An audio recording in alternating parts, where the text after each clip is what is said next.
Hey guys, welcome to this tutorial where we'll explain how you can transfer money from your bank account to your own Wise account using a laptop or PC. So let's jump right into it. First, log into your Wise account using your browser. Once you're on the dashboard, click on the Send or Add Money button next to your Wise balance. Then choose the currency you want to add, for example, USD or Euro, and enter the amount you want to transfer, like $40. Click Continue to move to the next step. Now you'll see different payment methods. Choose Bank Transfer. Wise will display their own bank account details along with a unique reference code for your transfer.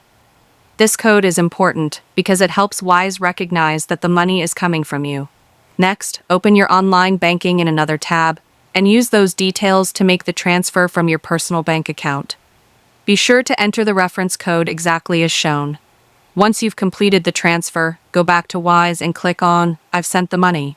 And that's it. Wise will notify you when they receive the funds, and your balance will be updated usually within 1 to 2 business days, depending on your bank.